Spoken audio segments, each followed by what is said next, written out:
C'est le week-end et c'est l'heure du CQFR du samedi, le ce à quoi il fallait répondre, où Shai sélectionne vos questions et nous les pose, on se les pose à tous les trois, des questions que vous pouvez envoyer sur l'adresse cqfr.rivers@gmail.com.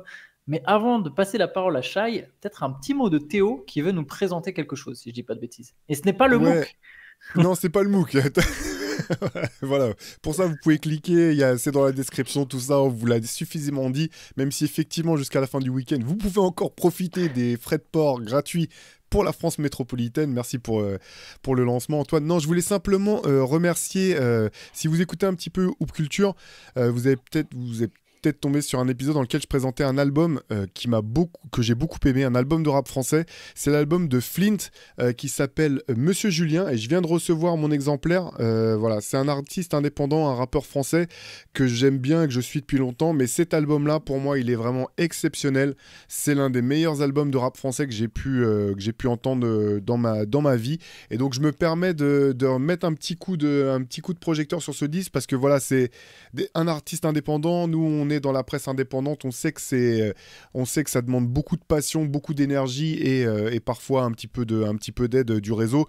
Donc voilà, cet album, Monsieur Julien, vous pouvez le commander. Il a pressé du CD aussi si les exemplaires physiques vous intéressent. Sinon, c'est sur toutes les plateformes de streaming que vous connaissez. Si vous aimez bien le rap français, que vous aimez bien le rap tout simplement, je pense que c'est un album qui pourra vous plaire. C'est un album court, mais vraiment type de disque où à chaque fois qu'on le réécoute, on capte un truc auquel on n'avait pas fait attention la première fois. Il n'y a pas une rime qui est balancée au hasard. Donc voilà, big up à Flint. Et si ça vous intéresse, n'hésitez pas à lui dire si ça vous a plu. N'hésitez pas à nous dire en commentaire si ça vous a plu. On est toujours ravis d'avoir vos retours. Shai, on Voilà peut pour enchaîner moi. avec toi. Moi, je buvais les paroles de Théo. Dans la foulée, on enchaîne donc avec les questions que vous nous avez posées tout au long de la semaine. On va démarrer avec une question de tech. C'est toujours un plaisir de vous écouter chaque matin. Je remarque que peu à peu, je partage souvent le même avis qu'Antoine, alors que je suis de la génération de Théo. Dois-je m'inquiéter? Alors, il y en a Oui. beaucoup. Vous avez remarqué qu'à chaque C'est fois, ça la question, oui. chaque fois que quelqu'un a l'avis d'Antoine, il se pose des questions un peu existentielles. Les gens ne sont pas en paix avec le fait d'être d'accord avec moi. D'ailleurs, je suis de ceux qui pensent qu'il y a un truc sur lequel je n'arrive pas à mettre le doigt avec SGA et ses playoffs devraient en être le révélateur ou pas. J'en arrive à ma question et je vais reprendre la bonne vieille maxime que je trouve très juste, où durant la saison régulière, les équipes exploitent surtout leurs points forts alors que les playoffs mettent en avant leurs faiblesses. Parmi le lot d'équipes que vous voyez aller au bout, quelles sont celles qui présentent le plus de faiblesses et lesquelles sont-elles? Je vais prendre la hype autour des Lakers par exemple. Si je dois les affronter, je m'arrange pour que jeu des rotations. Je commence tous les match-ups en attaque sur Austin Reeves ou Doncic. Ils font des efforts mais restent des passoires. Merci pour votre réponse. Si on considère les Lakers comme un favori au titre, ce qui est mon cas, je dirais que les Lakers sont peut-être...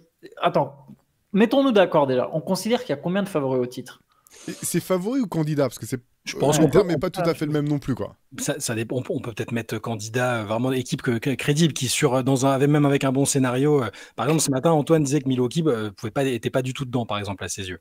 Donc, Par exemple, si on met Cleveland, qui a priori devrait en faire quand partie, même, oui. je pense que les Cavs sont ceux chez qui je vois le plus de lacunes alors. Ah ouais? Je suis super étonné. Manque de taille sur les postes arrière, manque d'un top 5 player, manque d'expérience un petit peu à ce niveau-là. Ça fait 3.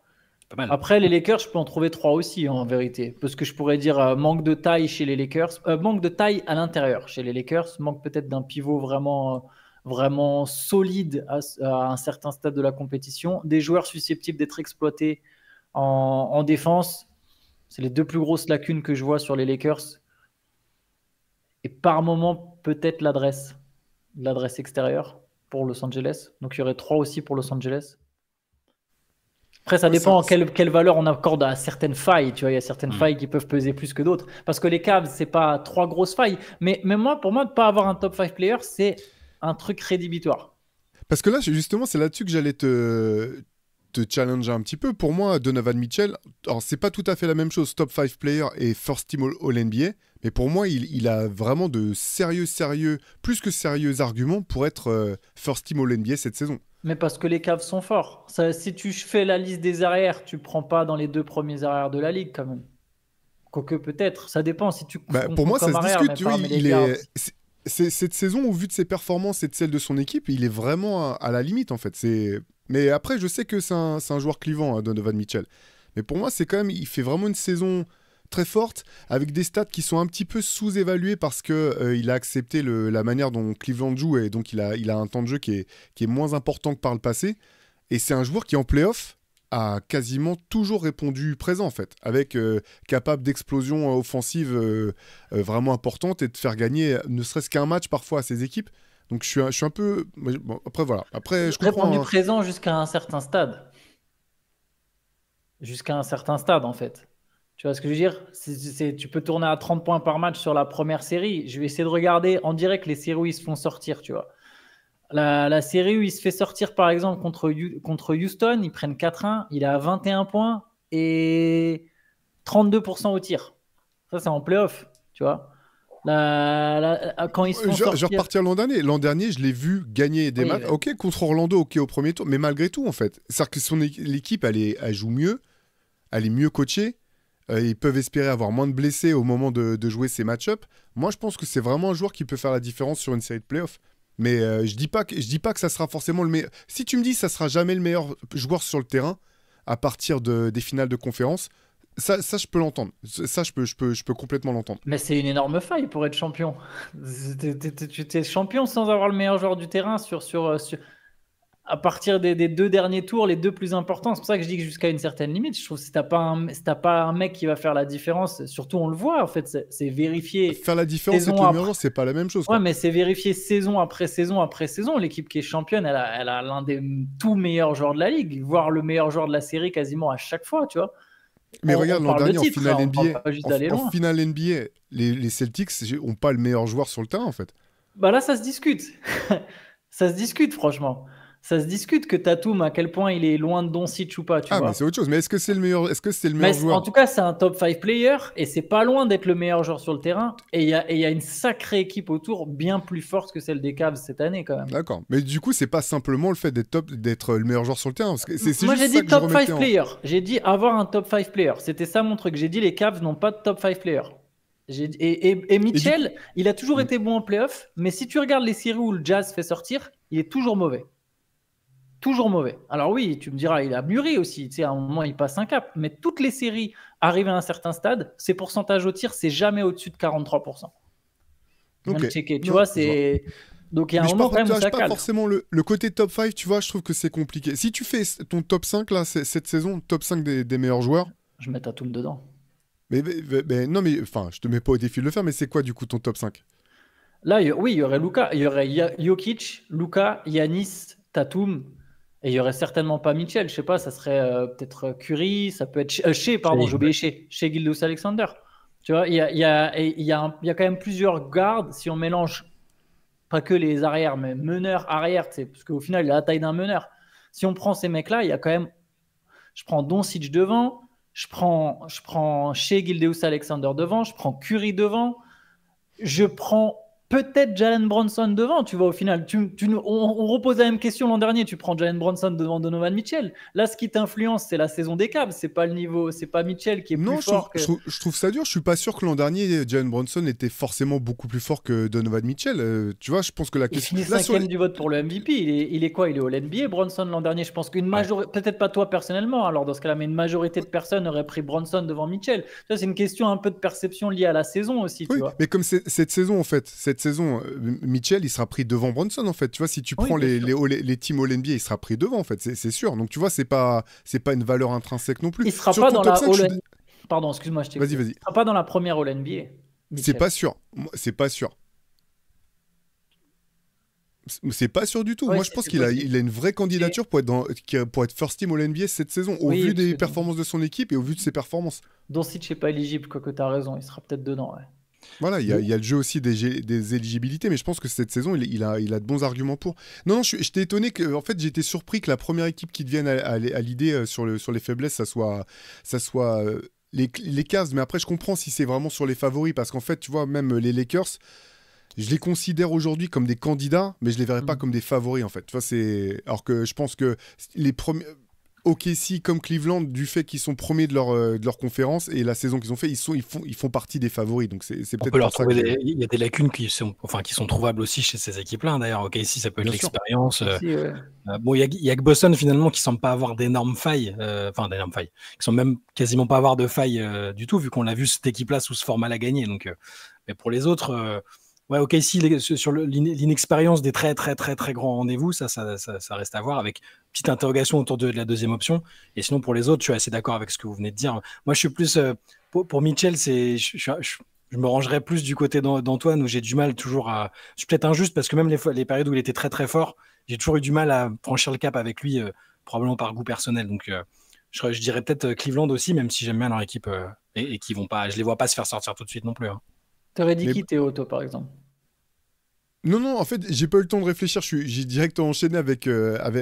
C'est ta réponse qui m'a fait réagir. J'ai pas pensé. Effectivement, les Lakers, bah, c'est je pense qu'il manque vraiment de protection de cercle et de profondeur de banc, quand même. Même si tout fonctionne bien, en fait, ils peuvent aller loin. Mais je pense quand même que c'est pas le roster le plus équilibré et le plus profond de la ligue. Pour Boston, pour rebondir sur ce que tu disais, Shai, je pense que leur plus grande force est aussi potentiellement leur plus grande faiblesse, mais je pense que c'est tellement une force que ça pourrait ne pas leur poser de problème. C'est l'adresse à 3 points. Parce qu'on a vu quand même que dans les matchs où ça tombe pas dedans, ils ont du mal, comme de toute façon c'est comme ça qu'ils jouent toute l'année, à se réinventer, à chercher d'autres solutions. Mais bon, sur l'intégralité des playoffs, vu le talent en place, je pense qu'il y a quand même une marge pour qu'ils aillent très loin.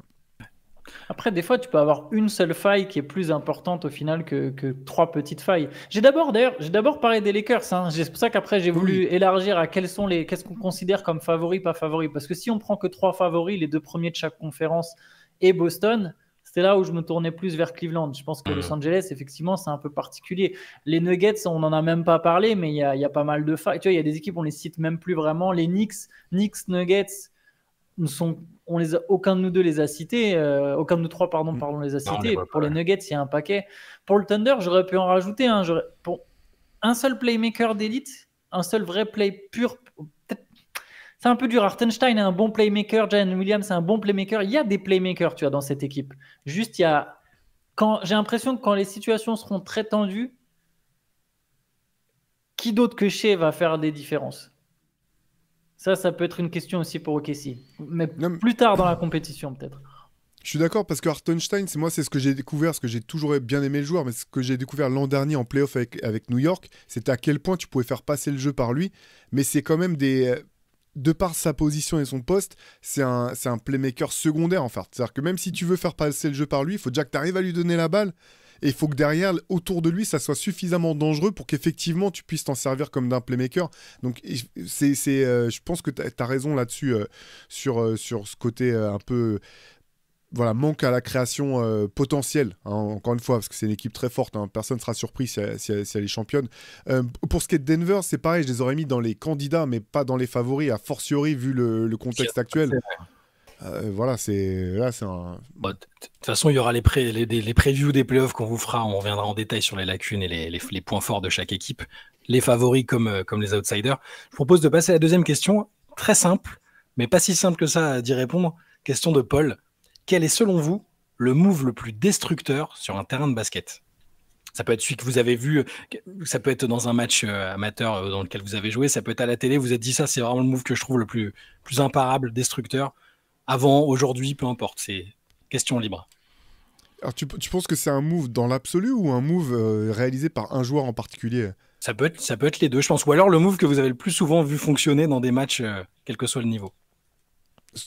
Parce que le plus destructeur que j'ai vu, moi, c'est la balle qui est donnée à Shaq qui ressort la balle, qui renfonce son adversaire direct et qui reçoit la balle. Là. Le poste-reposte avec chaque J'allais dire la même chose que toi. En fait. Ce qui m'a le plus traumatisé parmi ceux que j'ai vus vraiment en direct, parce qu'on n'a pas vu le Skyhook, moi, c'était il y a trop longtemps. Stephen Curry qui est capable de mettre 35% de ses tirs à 12 mètres, c'est aussi... C'est clair. C'est destructeur, moralement, c'est destructeur, ouais. Mais pareil, je pensais à Shaq aussi, la puissance. En fait, je me suis dit même tout simplement, un mec qui est beaucoup plus puissant, beaucoup plus fort, qu'est-ce que tu veux faire? En fait, c'est pas besoin vraiment de savoir jouer au basket. Hein. Ouais. Je vais rajouter un autre truc, mais là, c'est plus à la marge. Hein. C'est pas le plus destructeur, mais un move sur lequel j'aurais mis ma solde à parier que ça allait rentrer systématiquement. C'est 2 joueurs différents, mais sur le même move. Je postais pour Michael Gelabal en équipe de France ou pour Sean Livingston avec les Warriors, pardon. 2 points systématiques. Très bien. Ah, mais pour chaque, je valide et survalide, c'est même un destructeur mentalement quand tu supportes l'autre équipe. Surtout, ça t'en vient à ne plus aimer le joueur alors que c'était un joueur que j'adorais à Orlando. Enfin, ça m'avait tué. Bref, question suivante. Question de Bouchta. Ce matin, devant la rediff de Clippers Rockets, j'ai pu admirer le premier triple-double en carrière d'Ivica Zubac à 20-11-10. Et en regardant ses stats sur cette saison, je me suis demandé si lui aussi pouvait se mêler à la course au MIP alors que l'on n'en parle pas. Alors, il nous met ses stats en avant, si toutefois vous en avez besoin. L'année dernière, 11,7 au point, 9,2 rebonds, et cette année, 16,6 au point et 12,6 au rebond, avec plus de passes, un peu plus de temps de jeu aussi. La progression est évidente, même si ce bon statistique s'accompagne d'un temps de jeu en hausse. Il ne sera probablement pas élu MIP, mais aurait-il au moins le mérite d'être cité dans la discussion pour ce trophée? Et il finit avec « Merci pour le travail que vous réalisez. J'étais abonné à Rivers depuis les débuts. Mon premier est celui avec Mousse Sonko en couve. Et je continue de vous suivre. J'ai même le Rivers hors série avec Andrew Wiggins en digne successeur de Jordan. » Voilà. Je voulais vous le mentionner. On en parle parfois un peu de ce Rivers hors série un peu légendaire. Et donc, pardon, la question sur Ivica Zubac. Voilà. Ouais, sur Zubac, c'est une bonne question. Alors, je ne sais pas s'il sera dans la discussion pour le MIP, parce que finalement, ses saisons précédentes étaient déjà bonnes. Par contre, là, pareil, je ne pense pas qu'il sera dedans, mais il doit être dans la discussion pour third team All-NBA. Quand tu commences à regarder vraiment les joueurs, quand tu enlèves ceux qui ne sont pas éligibles, vraiment, il faut que tu mettes 15 noms éligibles au vu de la saison, je pense qu'il est au moins vraiment dans la discussion. Et on sait, c'est par poste encore ou pas? Je m'y perds. Je ne sais plus s'il y a une obligation. Je crois que c'est plus par poste. Non, je crois que c'est plus par poste. Donc ils ne sont pas obligés de mettre 3 pivots au final. Non. Sinon, effectivement, en 3e pivot, il aurait pu arriver très très vite dans les listes. Dans le MIP, dans la discussion, je ne sais pas, il peut y avoir tellement de gars. Ce trophée me gonfle un petit peu au passage. On avait parlé de plus en plus. La semaine dernière. D'ailleurs, on en a parlé, on avait oublié de citer Tyler Hero. Tyler Hero, il a beaucoup progressé. Pas été assez, on l'a pas mentionné, j'ai honte de pas l'avoir mentionné. Tyler Hero, c'est même encore plus marquant qu'Austin Reeves. J'avais fini par me tourner vers Austin Reeves, je trouve que Tyler Hero, c'est encore plus marquant. Il y a une progression physique, il y a une progression technique, ça aurait peut-être dû être lui mon pick pour le MIP. Mais bon, pour revenir à Zubac, ouais, pareil que Théo, je sais pas s'il est vraiment dans la discussion. En tout cas, la discussion est telle, tu peux mettre à chaque fois 13, 14 noms. Ça sera intéressant pour le NBA. J'ai peur qu'il se fasse du coup un peu avoir par le côté il n'y a plus de poste. Ouais. Mais ouais. Ouais, moi je redis ce qu'on dit souvent dans les CQFR dès qu'il y a une perf de sa part. Puis je sais pas, de ce qu'on voit de lui, j'aime aussi sa mentalité. Ça a l'air d'être un gars cool, intéressant. Je leur dis aussi à chaque fois, je suis bluffé de son niveau d'anglais. Ça me sidère à chaque fois qu'il soit capable de parler aussi bien anglais. On dirait qu'il a grandi en Californie.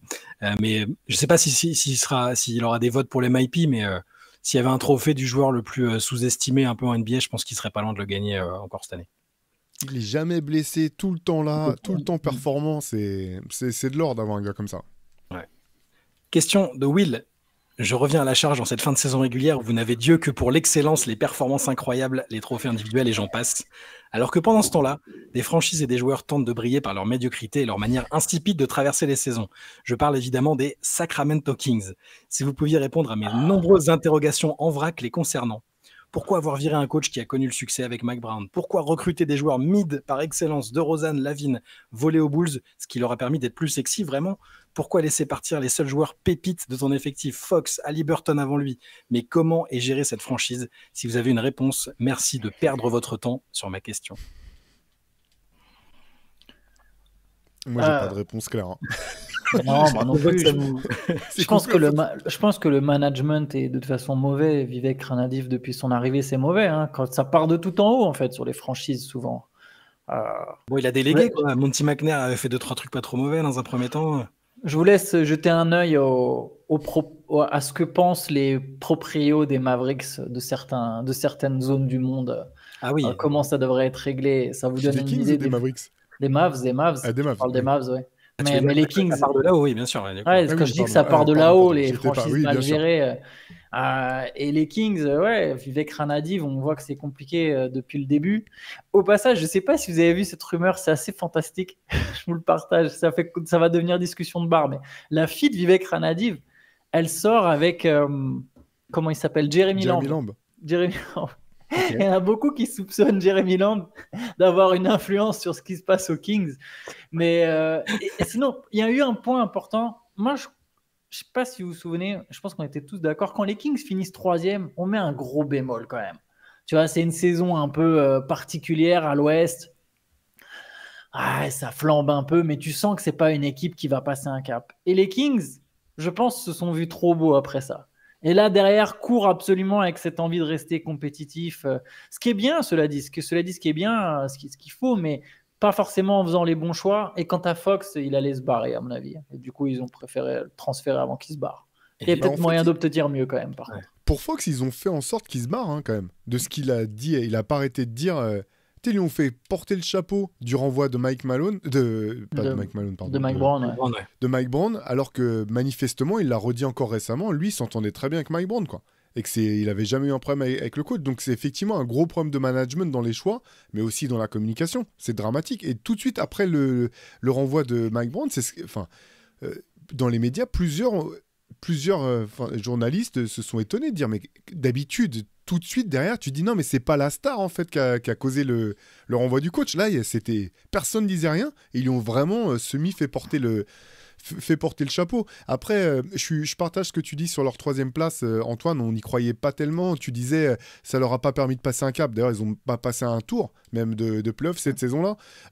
C'est pas tout à fait anodin. Et moi, vraiment, le pire, c'était la saison d'après en fait. La saison d'après où ils confirment pas du tout. Ils font venir des joueurs qui confirment pas le potentiel qu'ils avaient. L'équipe, elle stagne en fait. Et je pense que c'est effectivement un problème de management. Après, ce qui est paradoxal avec cette équipe, c'est faut savoir et se rappeler que c'est une équipe qui est historiquement mauvaise, quoi. Ils ont eu une super fenêtre où ils ont été très bien gérés avec Peja Stojakovic, Chris Webber, etc., où ils auraient probablement, sans doute, pu ou dû être champion NBA à ce moment-là.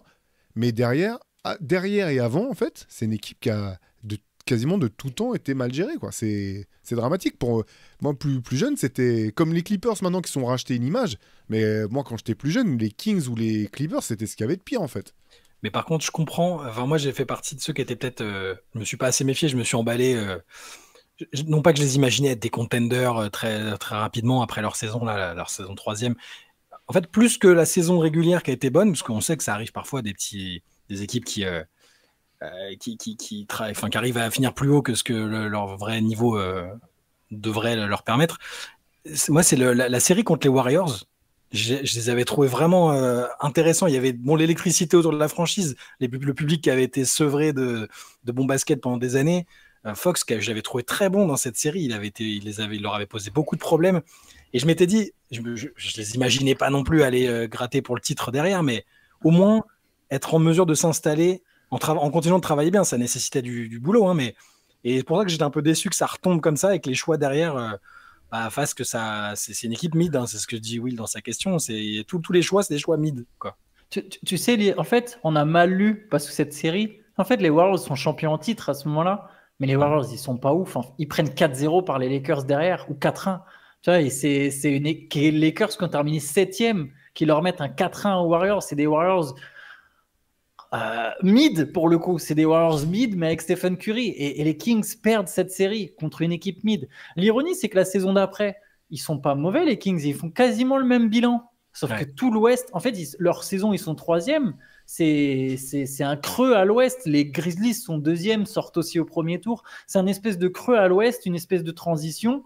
Et une fois que toutes les équipes sont remontées, les Kings sont redevenus naturellement à leur place.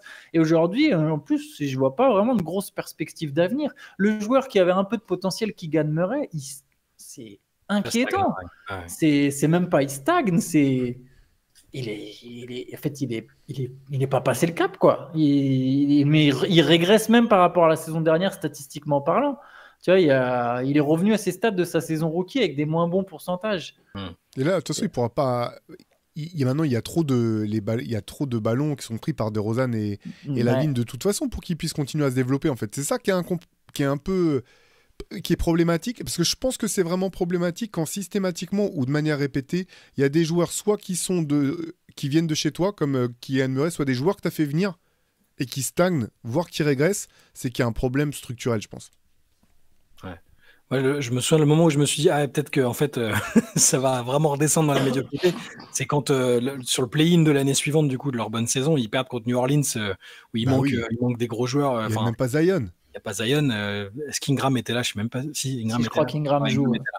Bon, bref, ça pour moi, je me suis dit bon, ok, c'était sympa le laser et tout, mais je crois que sont repartis pour des saisons un peu médiocres malheureusement. Force quand même aux fans des Kings qui vont disputer les playoffs malgré les injonctions d'Antoine Pimel qui ne veut pas les voir disputer. C'est pas dit qu'ils disputent les playoffs.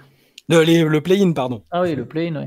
Ils peuvent. Alors, je sais, mais t'avais dit Dallas et Sacramento ne devraient pas avoir le droit de jouer les playoffs. Ah oui, c'est vrai. Pensez pour mon pote Olivier qui est fan des Kings de longue date. Je sais que c'est dur. Question de François-Xavier pour enchaîner. Ma question est toute simple. Les Mavs et les Suns sont deux franchises totalement au bout du roulax. Nul doute qu'on va secouer le cocotier cet été pour les deux franchises. Du coup, est-ce que vous verriez un scénario où Devin Booker demande son transfert et atterrit aux Mavs? Je me dis qu'avec le transfert insensé de Luka Doncic, tout est possible dans le monde fou de la NBA. Du coup, j'enchaîne avec une petite remarque, question de Fred qui est dans le même sens.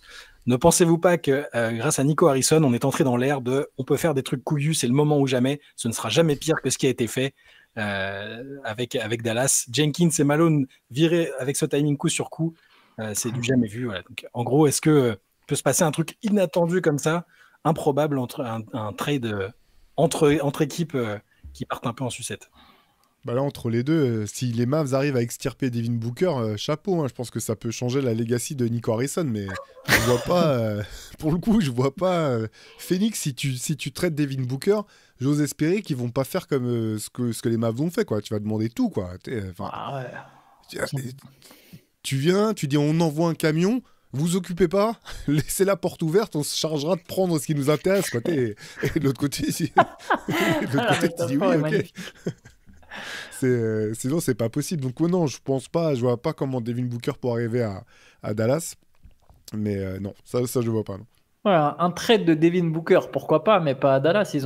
Encore une fois, ils n'ont pas leur pic. Je vais le répéter, je crois, à chaque fois qu'on parle des Mavericks. Ils n'ont pas leur pic à partir d'une certaine de 2027. Entre 2027 et 2030, ils n'ont pas la main sur leur pic. Les Suns, s'ils transfèrent Devin Booker, c'est pour avoir des choix de draft. Et les Suns, si les Suns voulaient reconstruire, je pense que Booker, il y aurait une destination, c'est Houston, en fait, parce que les Rockets sont les choix de draft des Suns. Donc à partir de là, après, il peut y avoir des arrangements. Il y a des trades qu'on ne voit pas venir, etc. Il y a d'autres manières de récupérer des pics, va savoir. Mais je pense que Devin Booker au Mavs, c'est impossible. Par contre, ouais, c'est deux équipes où il peut y avoir du changement. Et l'explosion des Mavs, elle n'est pas improbable, hein. Je sais qu'il y aura toujours le truc de se dire ah bah ouais, mais là ils n'ont pas pu jouer l'an prochain. Non, c'est pas impossible qu'on voit jamais cette équipe en fait, qui est juste une explosion dans le sens explosion de l'effectif. Anthony Davis qui s'en va, Kyrie Irving il est free agent. Ouais. Et c'est pas improbable tout ça en fait. En fait, Kyrie Irving ils vont lui donner son extension, c'est sûr, parce qu'ils peuvent plus maintenant. Ils sont dos au mur. Moi je pense que pour le coup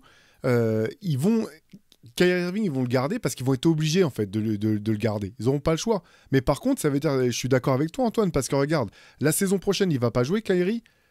Donc tu sais déjà que la saison prochaine, si toute ta chance, tout repose sur les épaules d'Anthony Davis, tu sais que et c'est pas parce que j'aime pas le joueur. C'est un joueur incroyable en fait. Mais tu sais statistiquement, maintenant on a un gros échantillon. Tu sais qu'il va pas jouer toute l'année. Tu le sais déjà en fait. Et tu sais aussi que c'est pas ce type de joueur. C'est un super lieutenant, un sidekick incroyable, mais c'est pas ce type de joueur. Donc déjà, ta saison prochaine, tu sais que tu pourras pas jouer le titre. Et tout l'objectif du trade, c'était de dire on veut gagner maintenant et à l'avenir. Et je vois aucun scénario. Franchement, je vois pas de scénario dans lequel Dallas sort vainqueur ou grandit, en fait. C'est impossible. Moi, si je suis les Mavs, limite, je vire Nico Harrison. Le GM qui se ramène, il pense déjà futur. Et je trade Anthony Davis, peut-être. De toute façon, j'ai déjà perdu ma fanbase. Donc, tant qu'à faire, autant mettre du 109. Je trade Anthony Davis en essayant de récupérer des pics soit maintenant, soit sur. Parce que tu sais, si je reconstruis maintenant, peut-être qu'en 2027, je serai déjà à peu près potable, en fait. Je serai déjà à peu près correct au point de éventuellement moins me couper les veines si je devais lâcher quelques pics. Mais si reconstruction doit y avoir, il ne faut certainement pas attendre 2027. Hein. Et là, ouais, il a enclenché le compteur déjà. Qu'est-ce que Klay Thompson il va faire là l'an prochain dans cette équipe? Il n'est pas venu pour ça, il est venu pour jouer avec Luka Doncic. Qu'est-ce qu'il fait s'il fait toute une saison où il n'y a pas de playmaker d'élite? Parce qu'Anthony Davis, il est très fort, mais tu as raison Théo. Non seulement déjà, il a déjà montré qu'il n'était pas tout à fait ce type de gars, et en plus, Anthony Davis, il peut pas créer tout le jeu, tu vois. À un moment, c'est un intérieur, tu vois. C'est un passeur correct et tout, mais c'est pas ton playmaker d'élite. Donc c'est qui? Klay Thompson, il va profiter des passes de Spencer Dinwiddie toute la saison. Bon, on a vu 30... ce que ça donnait. Il a quitté Stephen Curry pour venir jouer, pour aller se prendre des passes de Spencer Dinwiddie. Non mais tu vois ce que je veux dire? Tu sais, le mec, il est parti, il répète à tout le monde, j'ai 4 bagues. Tu sais, il voulait un dernier challenge, il est allé chez les finalistes. Il n'est pas allé n'importe où, tu vois. Il a choisi Dallas. Si Dallas, ils ne vont pas en finale, Klay Thompson, il ne choisit pas Dallas, tu vois. Il a choisi les finalistes, Luka Doncic. Il s'est dit, Luka et Kyrie, je vais tout le temps tout seul. C'est parfait pour moi. Et qu'est-ce qu'il va aller se faire chier à se taper 1 an avec Spencer Dinwiddie qui lui passe des balles? Tu vois ce que je veux dire?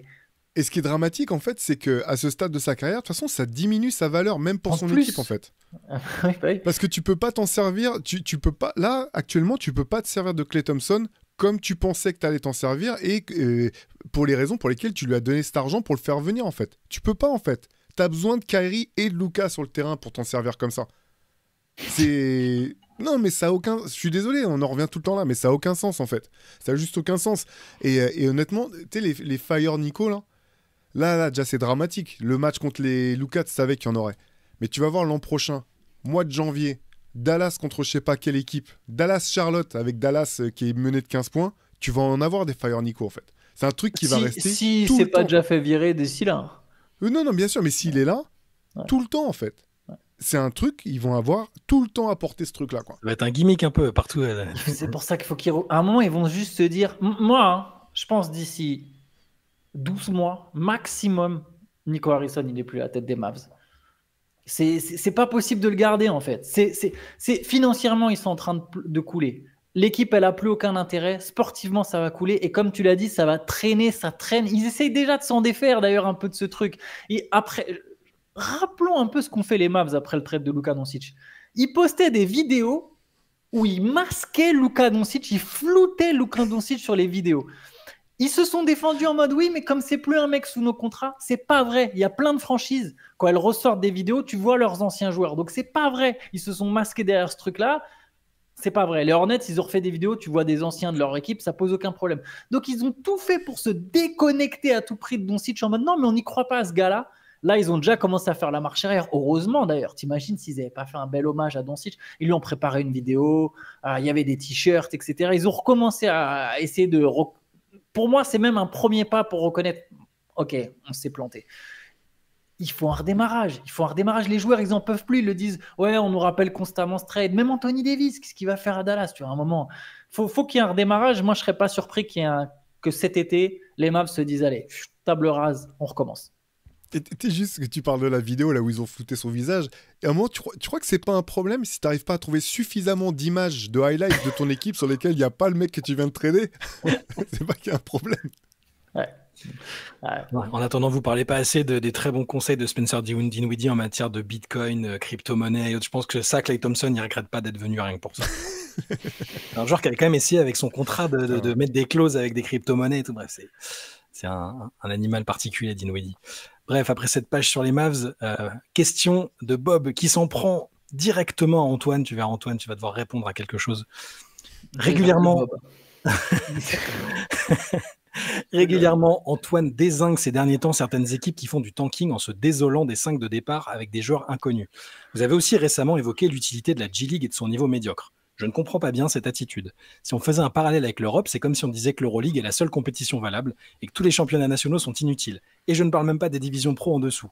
Il me semble normal que pour avoir des équipes et des joueurs au top niveau, il faille une hiérarchie avec des ligues inférieures et que de ces ligues inférieures éclosent des joueurs qui iront ensuite dans la grande ligue. Donc pourquoi critiquer autant la G-League et son niveau? Autre point par rapport à ça, certains jeunes Français luttent pour se faire une place dans un roster NBA. Et il me semble que vous êtes relativement cool et au soutien de ces joueurs, malgré leur niveau actuel.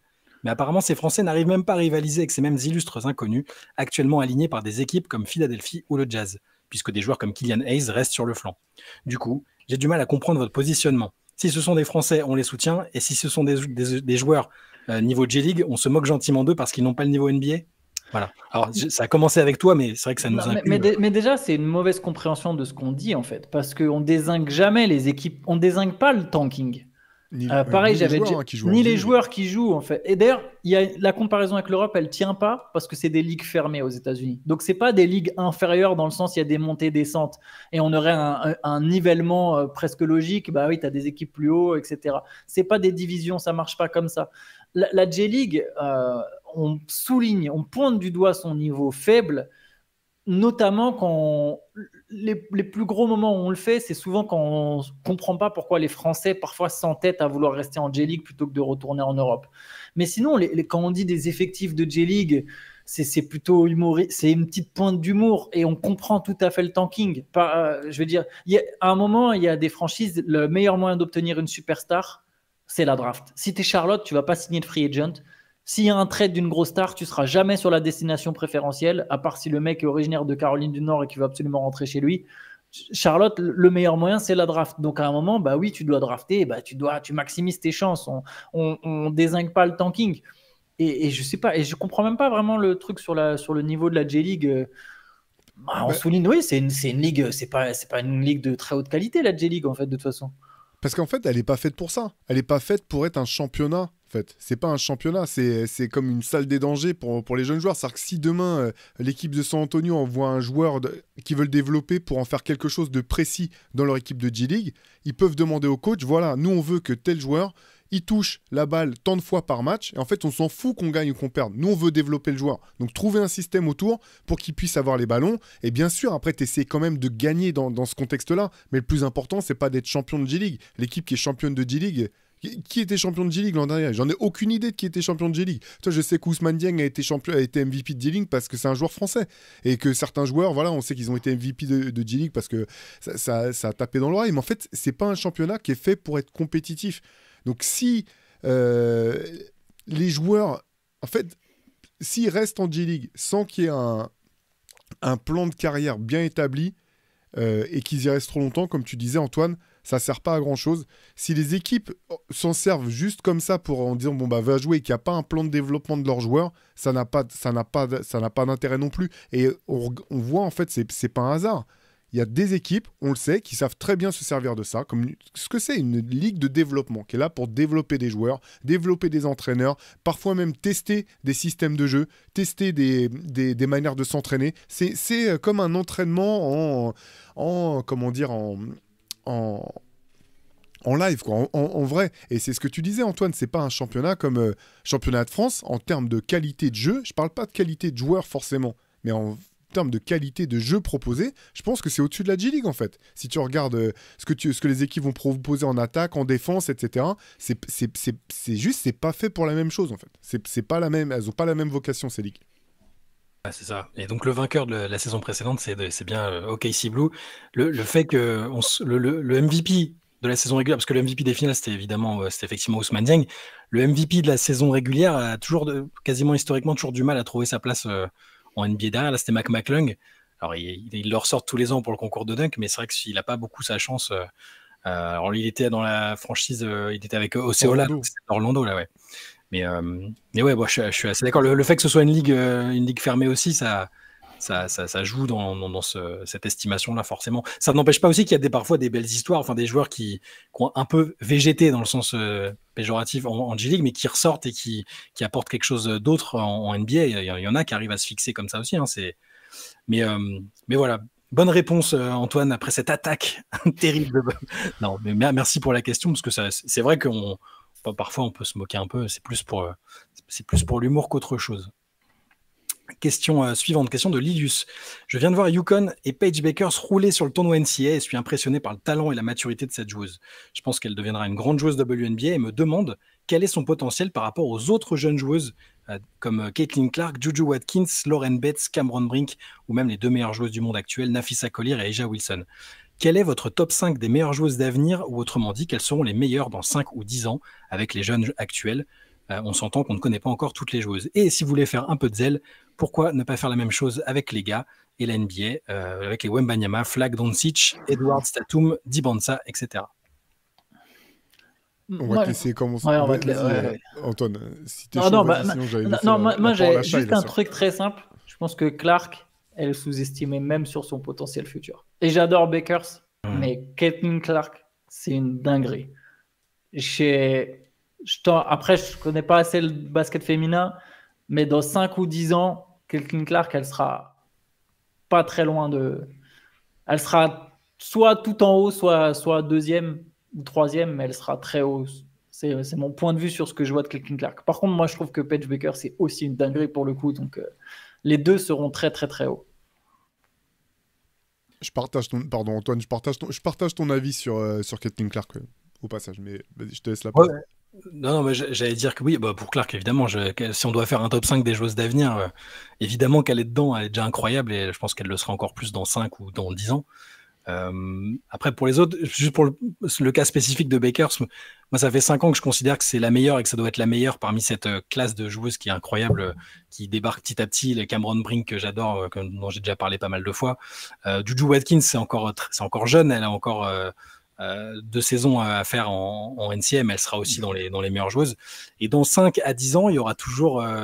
Dans 5 ans, il y aura toujours Nafisa Collier et A'ja Wilson qui seront, à mon avis, parmi les joueuses les plus dominantes.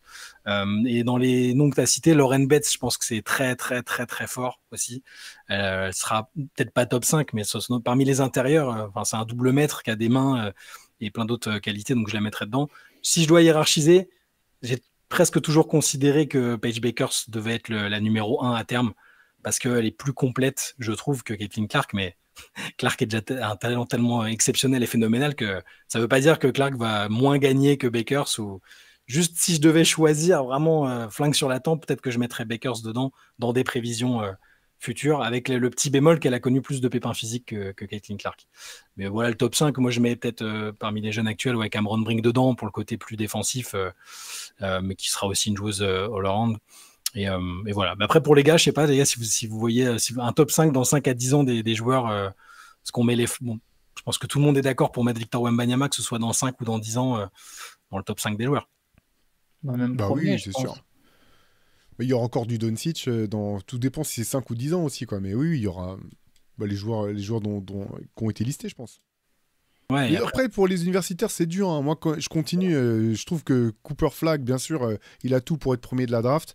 Mais je continue de dire, c'est tellement compliqué une carrière, ça dépend tellement du contexte, des blessures, de tout un tas de choses que moi, je me joue plus, je me prête plus trop au jeu des prédictions comme ça sur le potentiel. C'est vraiment très, très dur. Dans 5 ans, enfin, allez, ouais, 5 ans, c'est pas mal, 5-6 ans. Je serais pas étonné qu'il soit dans les discussions top 10, mais c'est parce que j'ai une très, très haute estime. Top 10, oui. Top 10, il y a moyen. Ouais. Top 5, c'est dur de... En plus, top 5, ça change un peu d'une saison sur l'autre. Je pense que Wembanyama, dans 5 ans, sera dans le top 5. Luka Doncic y sera encore. Il y a des chances que Tatum y soit, avec Edwards aussi. Bon, est-ce que Jokic sera encore là? Il aura quoi, 34? Jokic, il aura 35 ans. Pareil pour Giannis. Jokic et Giannis auront 35 ans. Après, va savoir, ils seront peut-être encore dedans. Exactement, de la même manière que Curry et LeBron, à leurs 35 ans, étaient encore considérés dans le top 5. Pour Dibanza, je ne pense pas que dans 5 ans, on dira qu'il est dans le top 5. Cooper Flag, dans 5 ans dans le top 5, ça serait, je pense, le meilleur des scénarios, du coup. Ça serait vraiment que Cooper Flag a fait un début de carrière absolument immense. Dans 5 ans dans le top 10, ça me semble possible, vraiment. Après, je ne sais pas, il y a quel autre jeune, j'ai un peu perdu le fil. Je ne sais pas si les Banchero, les Cunningham, je ne suis pas sûr qu'au final, ces gars-là seront un jour dans le top 5. Peut-être, mais moi, perso, je serais plus misé sur non pas dans le top 5, peut-être pas loin derrière, mais peut-être pas dans le top 5. Mais un Shai Gilgeous-Alexander, pourquoi il sera aussi sans doute dans le top 5. Au final, il n'y aura pas de grande différence avec le top 5 d'aujourd'hui. Hein. C'est tellement dur, top 5. Ouais. Et 10 ans, c'est trop long de voir, en fait. 10 ans, on sait rien. Il y a un mec, ça se trouve drafté dans 4 ans. C'est trop lointain, je pense. Ouais. Il y avait du coup une question d'Olivier dans la foulée sur Cooper Flag en particulier. Il nous demande si suite au récent Final Four, est-ce qu'il est possible qu'ils ne s'inscrivent pas à la prochaine draft. Une défaite comme celle-là peut laisser un goût très amer dans la bouche. On rappelle qu'ils ont perdu dans le Final Four et dans des conditions un peu compliquées et peut créer une vraie frustration pour un joueur. Avec les nouvelles règles financières de la NCAA et des franchises qui donnent vraiment pas envie cette année, le Jazz, New Orleans ou Charlotte notamment, notre ami Cooper ne serait-il pas tenté, d'après vous, de rester un an de plus à Duke? Moi, je pense pas. Je pense que c'est bien le NIL, là, mais il n'y a aucune comparaison avec ce qu'il va pouvoir gagner dès qu'il aura paraphé son premier contrat NBA. Puis à chaque fois, c'est pareil pour les filles, il y a les mêmes questions, est-ce qu'elles resteraient pas une année de plus, machin. Mais en fait, les contrats ne s'arrêtent pas quand tu deviens pro. En fait, tu peux négocier d'autres contrats. Alors pour les gars, forcément, si Flag il arrive, il est numéro 1 de draft, il va toucher 10 millions la saison. Donc pour les filles, ça peut éventuellement se discuter, mais là, si Flag il va en NBA, c'est pas juste le fait d'avoir les Nile, le sponsoring. Dans ce cas, sinon, ça voudrait vraiment dire que c'est purement sportif et que son rêve absolu, c'était de gagner un titre universitaire avec Duke et que c'est juste pour ça qu'il revient. Et ça, j'y crois pas non plus. Et puis même Duke eux-mêmes, en général, ils encouragent pas les joueurs à faire ça. Zion, il avait un temps laissé un peu flotter cette idée-là, et puis Coach K lui avait dit, mec, même si tu nous dis que tu veux rester, mais ouais, mais même si ça, je peux comprendre qu'il se pose la question parce que tu kiffes tes potes et la vie elle est cool. Une fois que tu quittes la fac, c'est autre chose quand même, la pression, etc. Mais en fait, d'un point de vue économique, la différence elle est telle que là, Cooper Flag, il se présente à la draft. C'est bon, c'est même pas sa vie en fait qui est tranquille, c'est sa vie, celle de ses enfants, de ses petits-enfants. Tu vas avoir 20 ans, tu peux faire ce que tu veux de ta vie en fait, c'est trop énorme. Trop dangereux de revenir. Tu vois, on en parlait la semaine dernière avec Olivia Miles, là où on avait du mal à comprendre finalement qu'elle se désinscrive de la draft, alors que les implications financières sont même pas aussi importantes que ce serait le cas pour un mec comme Cooper Flag. Donc moi je pense qu'il n'y a aucun scénario où il revient à la fac. Aucune chance. Aucune chance. Il prend 13 millions au premier choix de la draft. Il est premier choix annoncé. Si tu parles de Duke, revenir à Duke, il n'y a aucune garantie que Duke soit à nouveau favori, soit aussi bien placé pour jouer le titre l'an prochain. Les Knuppel, tout ça, ils vont partir. Tu sais pas ce qui va arriver derrière. Sportivement, tu te blesses. Qu'est-ce qui se passe? Tu te pètes le tendon d'Achille, tu vois. Tu prends ce risque-là alors qu'il y a 13 millions en jeu. Et pour le coup, des franchises, déjà, j'y crois pas. Ça, c'est un espèce de truc... monter un peu de toutes pièces. Lui, déjà, il a déjà dit, bien sûr que dans sa tête, il y a des franchises dans lesquelles il préfère arriver. Mais comme tout le monde, il a dit, n'importe quelle franchise qui me draft, je serai heureux. Ouais. Il ira à Charlotte s'il faut, il ira à Washington s'il faut. Surtout si t'es premier choix de draft, en fait. Parce que, en fait, tu vas faire de l'équipe ce que tu veux, quelque part. Ça va être la tienne. C'est ça, en fait. S'il est bon, et que ça se raison qu'il soit à Charlotte, et que pour X raison, ça clique pas. D'autant qu'il n'y a pas de raison que ça puisse pas cliquer sur le terrain avec Lonzo Ball. Mais si pour X raison, ça clique pas avec Lonzo Ball, 2 ans plus tard, Lonzo Ball, il est autre part, en fait. Lamelo, tu veux dire. Lamelo, bien sûr. Lamelo. Et rien ne garantit que l'an prochain, les équipes, elles soient mieux, les équipes en position de drafter. Si Washington, ils n'ont pas Cooper Flag, ils sont encore là l'an prochain. Peut-être que Charlotte, ils sont encore là l'an prochain. Utah, ils sont certainement encore là l'an prochain. Mais il y a toujours cette espèce de... Enfin, c'est pas un mythe, mais il y a des joueurs qui ont fait des manœuvres comme ça. Enfin, on sait que Kobe, à l'époque, il n'était pas annoncé first pick, mais avec Calipari qui avait raconté qu'il voulait le drafter avec les Nets et que Kobe avait tout fait pour dire je préfère aller jouer, je vais aller jouer en Europe, prenez-moi au sérieux, me draftez pas. Je vais vraiment le faire. Il y a des joueurs qui le faisaient avant. Je suis pas sûr que là, pour un first pick avec les montants que ça implique et tout, j'y crois pas non plus. Ce serait vraiment très très très très surprenant. Danny Ferry l'a fait, deuxième choix de draft, je crois. Plutôt que d'aller aux Clippers, il est parti jouer en Europe. C'est pour dire, tu parlais tout à l'heure des Clippers et de la médiocrité historique. Il y a des joueurs qui ont préféré partir plutôt que de commencer leur carrière aux Clippers. Question d'Oliver Switch, question tempo. Tous les ans, à chaque fois que les playoffs approchent, c'est l'heure des pronostics et tous les journalistes, spécialistes, internautes, tous, oui, vous aussi les gars, vous sortez votre argument. En playoff, le rythme ralentit, cette équipe ne passera pas. Du coup, le rythme playoff est-il vraiment plus lent? Y a-t-il des stats qui le prouvent? Si oui, pourquoi? Pourquoi a-t-on toujours douté des équipes de Mike D'Antoni avec beaucoup de jeux rapides, considérant que ça ne passerait pas en playoff? Pourquoi d'un coup une équipe qui ne défend pas des masses se réveille au meilleur des 4 matchs? À l'inverse, pourquoi une équipe qui joue vite en régulière et qui gagne beaucoup pourrait pas imposer un rythme rapide en playoff? Après tout, Houston avec Harden MVP n'est pas loin de la finale. Et l'année dernière, Indiana va loin à l'est avec un gros tempo. Voilà. Est-ce que c'est si vrai que ça Déjà, j'ai une stat, le jeu se ralentit effectivement sur le nombre de possessions. Je suis allé regarder direct en même temps pour avoir la stat exacte. Par exemple, l'équipe la plus rapide l'an dernier en saison régulière, elle est tournée à 103 possessions par match, la plus rapide. En playoff, la plus rapide a été à 96 possessions par match. Il y a déjà 7 possessions de moins par match entre la plus rapide en saison régulière et la plus rapide en playoff. Après, les équipes de Mike D'Antoni, le problème, c'était pas tant le tempo, en fait, c'était plus les limites montrées souvent sur ces équipes de Phoenix, c'était plus est-ce qu'ils vont défendre suffisamment, ça a été et en plus les Suns ça avait été remis en exactement, ils ont bien défendu par moment, j'allais dire, et au final ils sont pas passés loin de si, il y a peut-être une année à 2 suspensions exactement c'est aussi simple que ça d'aller au bout, quoi. Vas-y Théo sur la question, je voulais juste donner d'abord les stats. Non, pardon, j'allais rappeler cet événement douloureux encore de la suspension d'Amaris Stoudemire et Boris Diaw. Franchement, une suspension qui n'a pas plus de sens aujourd'hui qu'à l'époque. Mais oui, après, voilà, on sait que c'est pas le même jeu. Et effectivement, ce qui est marrant, c'est que toute la saison où les équipes ne vivent que par le tir à 3 points ou le lay-up, et finalement, tu te rends compte que dans toutes ces équipes qui vont loin, elles ont besoin d'un mec capable de créer dans le mid-range, parce qu'au bout d'un moment, tu dois être capable de te créer la solution tout seul. Et pour faire écho à ce que tu disais tout à l'heure, Antoine, et où je partage quand même ton avis, c'est pas un hasard si ces équipes qui sont championnes, elles ont l'un des meilleurs joueurs du monde, parce que c'est un gars à qui tu peux filer la balle quand il n'y a plus rien qui se passe et lui dire vas-y, va nous marquer un panier, et les meilleurs d'entre eux, ils parviennent suffisamment pour faire gagner leurs équipes.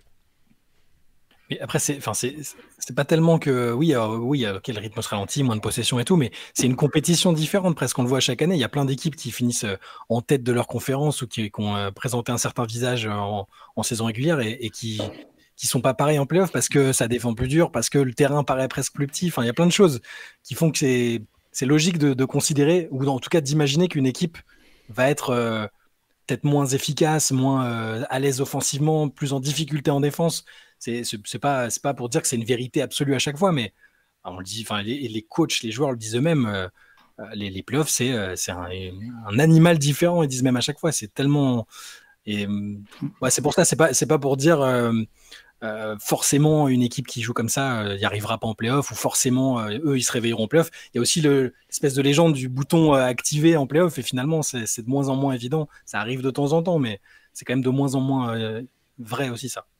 Parce que l'autre élément, c'est qu'en saison régulière, il y a tellement de matchs que chaque équipe est avant tout concentrée sur sa manière de jouer à elle, en fait. Et que tu n'as pas le temps. Bien sûr, il y a un game plan pour chaque match avec un scouting report qui dit voilà, on va essayer de les empêcher de faire ce truc-là. Mais en playoff, la différence énorme, c'est que l'essentiel, même l'intégralité de la concentration, est sur le fait de trouver les failles chez l'adversaire, les exploiter au maximum. Et parfois, les équipes dont on parlait, c'est des équipes qui ont dominées ou qui ont été excellentes en saison régulière parce qu'aucune équipe en face n'avait le temps vraiment de se poser, de se dire non, on va vraiment trouver la faille, l'exploiter, et si on arrive à l'exploiter un peu au game 1, on va essayer de l'exploiter encore plus au game 2 et ainsi de suite, et c'est ça souvent qui a fait la différence. Voilà les gars, c'était la dernière question pour cette semaine. Merci à tous d'avoir envoyé vos questions. Continuez, c'est toujours un plaisir de vous lire. Yes, et n'oubliez pas demain le Hoop Culture avec Pierre Armand, Théo et une tierce personne. Peut-être. Absolument, qui a une dédicace pour toi, Antoine, tout à la fin. Donc voilà, je t'encourage à écouter jusqu'à la fin ou à skipper et aller écouter juste la fin. Mais il y a une remarque qui est directement dirigée vers toi. Je sens que je prends une cartouche. On insulte encore. Tu verras. je spoil rien. J'ai ma petite idée sur divulgage. Tu ne divulgaches rien, c'est le terme qu'on... Voilà, exactement. Voilà. Yes, ça marche. Écoutez, j'écouterai ça demain. N'hésitez pas à faire de même et nous on se retrouve lundi pour le CQFR de la semaine. Allez, bonne journée à tous. Ciao, ciao. Ciao. Ciao.